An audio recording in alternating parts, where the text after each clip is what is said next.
এভারকেয়ার হাসপাতালের সামনে আছেন সহকর্মী সিরাত আল মুস্তাকিম। সরাসরি চলে যাচ্ছি তার কাছে।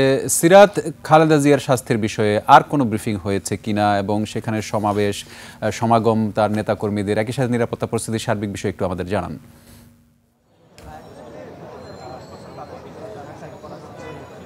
রক্তিম, আসলে বেগম খালেদা জিয়ার যে শারীরিক অবস্থা, সেই শারীরিক অবস্থার আসলে উন্নতিও হয়নি, অবনতিও হয়নি, অর্থাৎ অপরিবর্তিতই আছে। কয়েকদিন থেকেই কিন্তু তার শারীরিক অবস্থা একই রকম রয়েছে।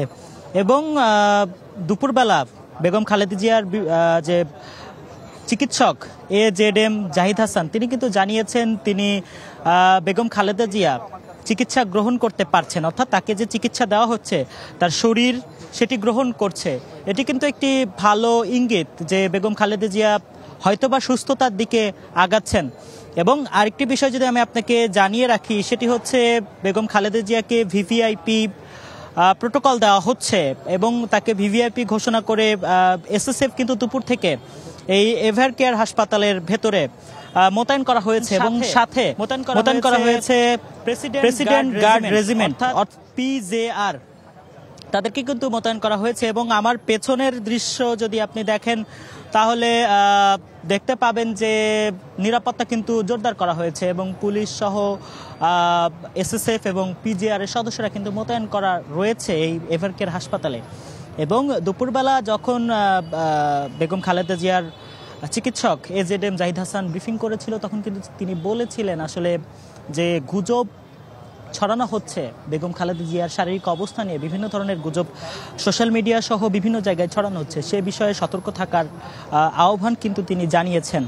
এবং আরেকটি তথ্য যদি আমি আপনাকে দিই, সেটি হচ্ছে যুক্তরাজ্য থেকে বিশেষজ্ঞ চিকিৎসকের দল বাংলাদেশে কিন্তু আসছেন এবং বেগম খালেদা জিয়ার চিকিৎসার ব্যাপারে তাদের সাথেও কিন্তু বৈঠক করবে চিকিৎসকরা।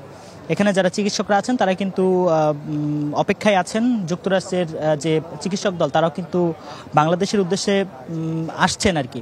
এবং চায়নার যে বিশেষজ্ঞ দল তারা কিন্তু কালকে এসেছিল। সব মিলিয়ে যদি বলি তাহলে যে চিকিৎসার যে অবস্থা, তাতে আশা করা যায় যে তিনি হয়তোবা খুব দ্রুত সুস্থ হয়ে যাবেন। এবং এই এভারকেয়ার হাসপাতালের সামনের যে গেটের যে অবস্থা, সেখানে কিন্তু উৎসুক জনতার ভিড় আমরা লক্ষ্য করছি।